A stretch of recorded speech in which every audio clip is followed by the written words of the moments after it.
Hare Krishna everyone, welcome back to my channel conscious living. जल्द ही नया साल शुरू होने वाला है और ये साल खत्म होने वाला है, तो क्यों ना नए साल की शुरुआत गीता के साथ करें। श्रीमद् भगवद गीता, जो भगवान श्री हरि श्री विष्णु का ग्रंथावतार भी कहा जाता है।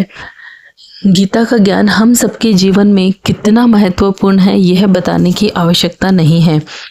तो इस नए साल की शुरुआत इस गीता के सार के साथ करते हैं। अगर कोई व्यक्ति पूरी गीता नहीं अध्ययन पठन कर पाता है तो वह यह गीता का सार भी सुन सकता है।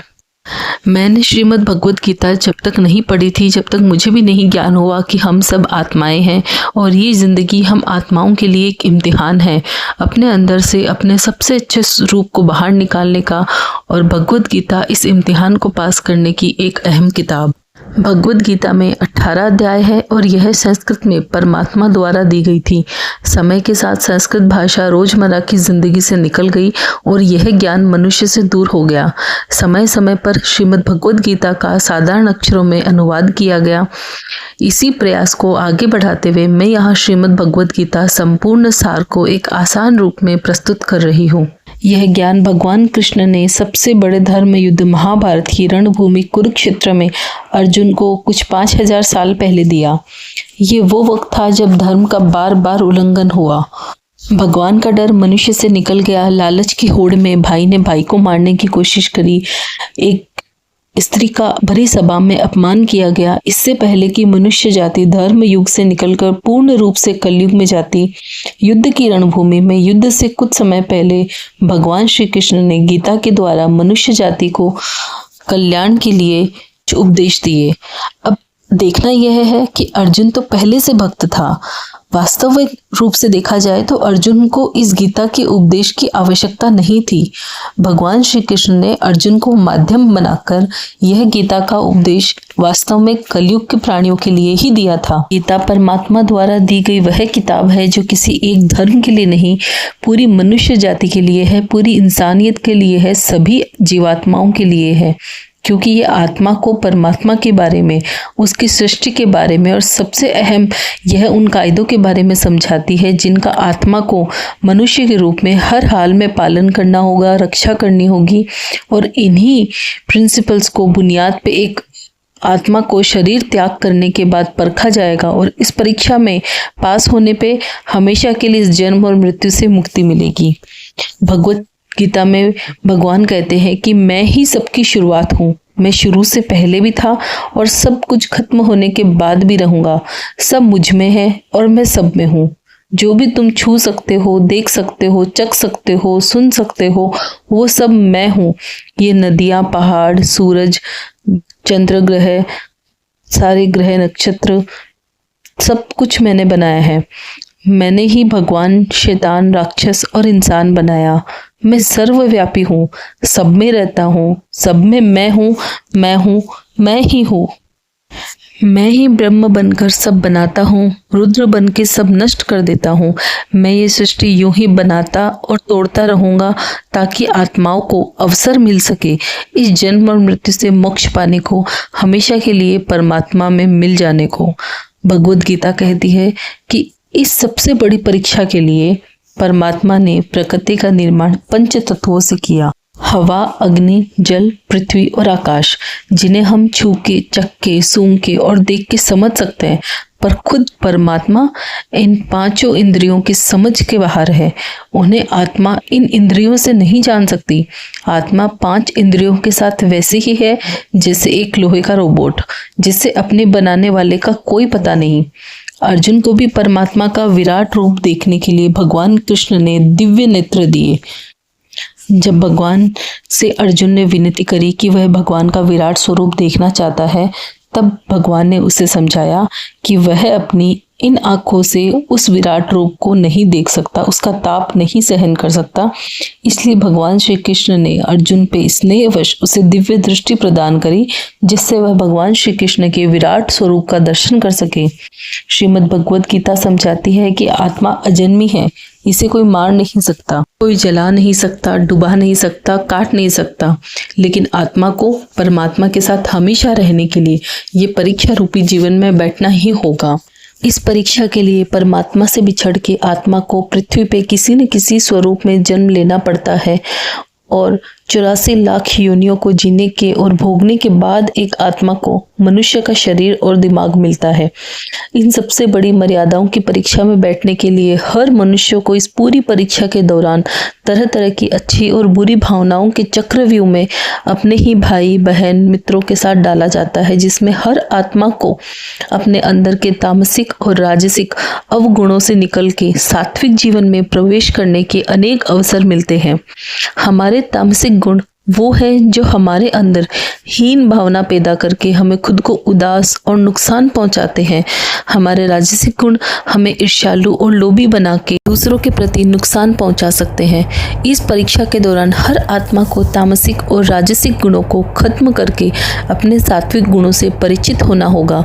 सात्विक गुण वो है जो आत्मा को अपने आसपास की हर चीज से जोड़े, उन्हें प्यार करना सिखाए। परीक्षा के दौरान हर आत्मा को जीवन के चारों स्तंभ धर्म, अर्थ, काम और मोक्ष का ज्ञान पाके ही मुक्ति मिलती है। यही वो द्वार है जिन्हें समझकर आत्मा परमात्मा को समझ सकती है। पहला द्वार धर्म का है और शेर इसका प्रतीक है। धर्म वही है जो गीता में लिखा हुआ है। धर्म वही है जो धारण किया हुआ है, जिसे आपका दिल मानता है, जैसे झूठ नहीं बोलना, चोरी नहीं करना, भगवान का निरादर नहीं करना, दूसरों को नुकसान नहीं देना। यही सब धर्म है और हर आत्मा को अपने जीवन काल में हर समय धर्म का पालन करना होगा और उसकी रक्षा करनी होगी। दूसरा द्वार अर्थ का है और घोड़ा इसका प्रतीक है। हर आत्मा अपने हर जीवन काल में अपने पृथ्वी पे होने का अर्थ या मूल कारण समझेगी। इस जिंदगी में भोगने वाली चीज़ें और रिश्तों का आनंद लेगी। अच्छा बेटा और अच्छी बेटी, अच्छा भाई या अच्छी बहन, अच्छा पति या अच्छी पत्नी बनके हर दुनिया के रिश्ते पर खरी उतरे और इस परीक्षा को पास करे। तीसरा द्वार काम का है। भगवद गीता समझाती है कि हर मनुष्य के अंदर काम, क्रोध, लोभ, मोह, अहंकार और ईर्ष्या जैसी 6 भावनाएं हमें अपने और दूसरों के प्रति नुकसान पहुंचा सकती है।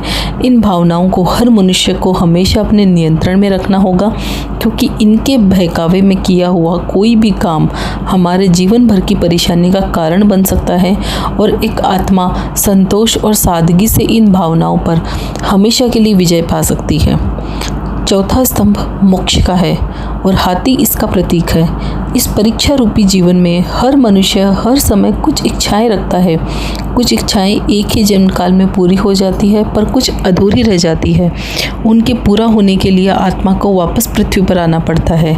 भगवद गीता हमें समझाती है कि हमारी इच्छाएं ही मूल कारण है हमारे पृथ्वी पर वापस आने का, और अगर हम कोई भी इच्छा ना रखें तो हम इस जीवन और मृत्यु से मुक्त हो सकते हैं।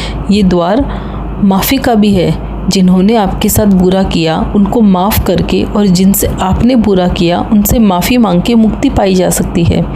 जब तक आत्माएं इन चारों दरवाज़ों धर्म, अर्थ, काम और मोक्ष को समझ नहीं लेती, तब तक इस आत्मा को बार बार मनुष्य के रूप में आना ही होगा। परीक्षा का समय खत्म होते ही आत्मा शरीर और अन्य सब वस्तुओं का त्याग कर देती है। जो भी संसार में रहकर बनाया वो अब किसी और का होगा। आत्मा अपने कर्मों के फैसले के लिए चली जाती है। आत्मा के अच्छे बुरे कर्मों का हिसाब होता है। अपने अच्छे कर्मों के लिए आत्मा कुछ वक्त के लिए स्वर्ग और दुष्कर्मों के लिए नरक चली जाती है। नरक में आत्मा को अपने पापों के लिए अनुकूल सजाएं मिलती है, पर सजा खत्म होने के बाद आत्मा को फिर से एक नया शरीर और नया दिमाग मिलता है इस परीक्षा में फिर से बैठने के लिए। और हर परीक्षा में वही सब दोहराया जाएगा।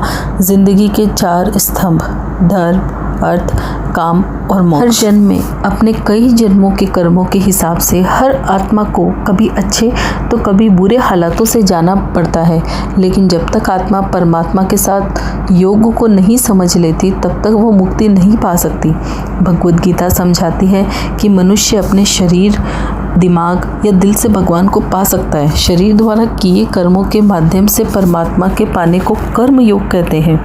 ऐसे कर्म जो परमात्मा की इच्छा से हो, दूसरों के कल्याण के लिए हो। वाल्मीकि ने रामायण लिख के, श्रवण ने अपने माता पिता की सेवा और उन्हें 4 धाम की यात्रा कराकर अपने कर्मों द्वारा परमात्मा को पाया। श्रीमद् भगवद गीता समझाती है कि एक आत्मा दिमाग से भी परमात्मा के साथ योग लगा सकती है। इसे राजयोग कहते हैं, क्योंकि दिमाग या मस्तिष्क इन सब इंद्रियों का राजा है।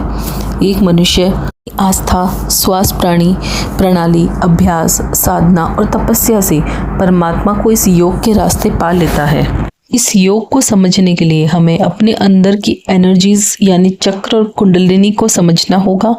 आत्मा मस्तिष्क से ध्यान लगाकर परमात्मा के साथ योग लगा सकती है।